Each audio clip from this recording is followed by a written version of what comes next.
a las personas, habría que irremediablemente preguntar primero a las personas cómo querían que fueran las cosas, ¿no?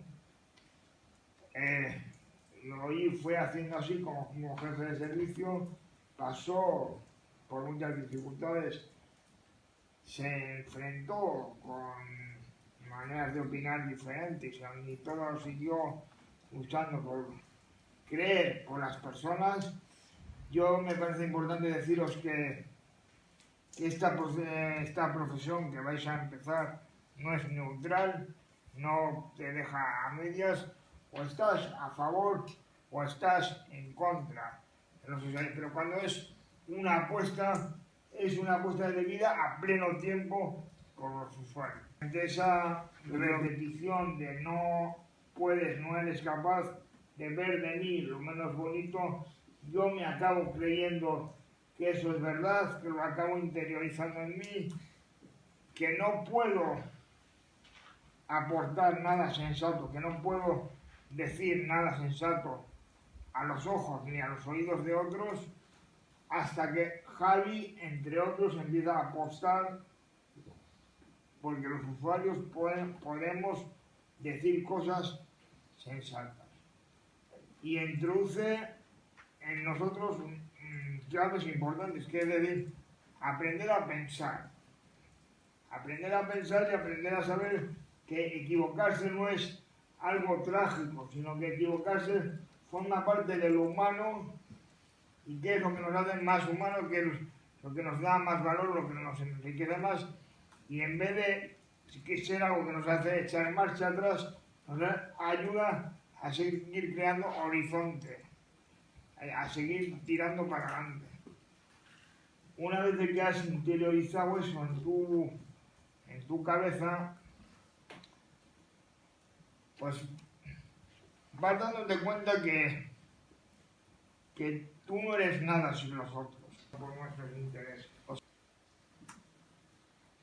Y eso todo es un proceso de abajo arriba, donde nosotros nos agarramos a las cosas que van estupendamente y ponemos un pequeño paréntesis en aquellas que podemos mejorar. Y entonces, haciéndonos aliados con los profesionales, mejoramos la calidad de vida de los usuarios y garantizamos el acierto o las mayores posibilidades de acierto por parte de los profesionales.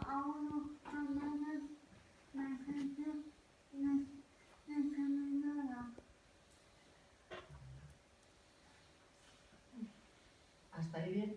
¿Habéis entendido? ¿Sí?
¿Habéis entendido esta parte?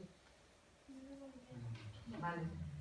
Ha hablado, bueno, ha hecho una trayectoria de la atención de infancia y en la infancia ya se sintió normal, no sintió diferencias.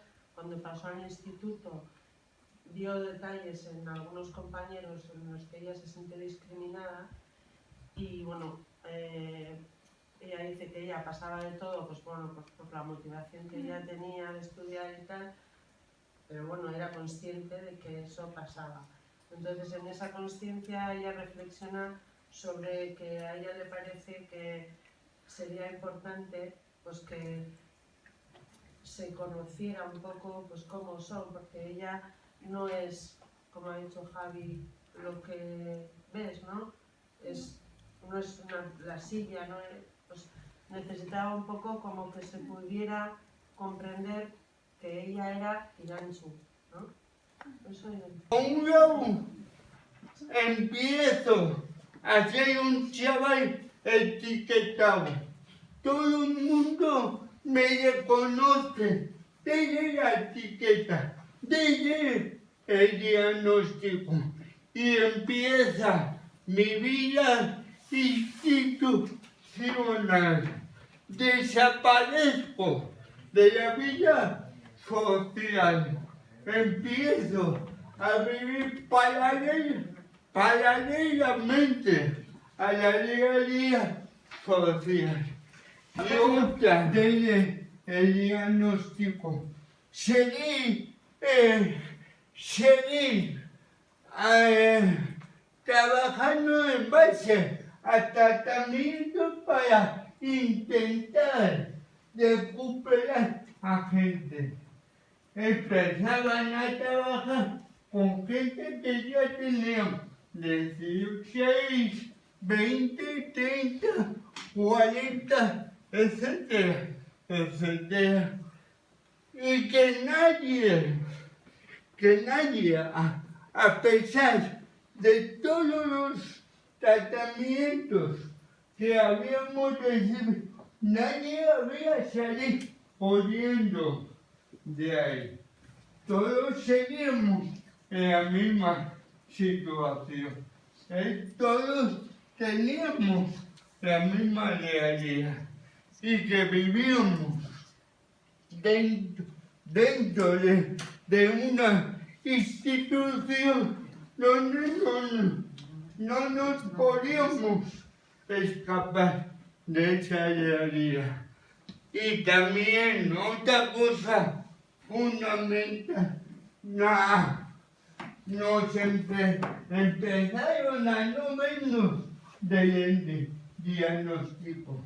Empezaron a vernos de mujeres y hombres.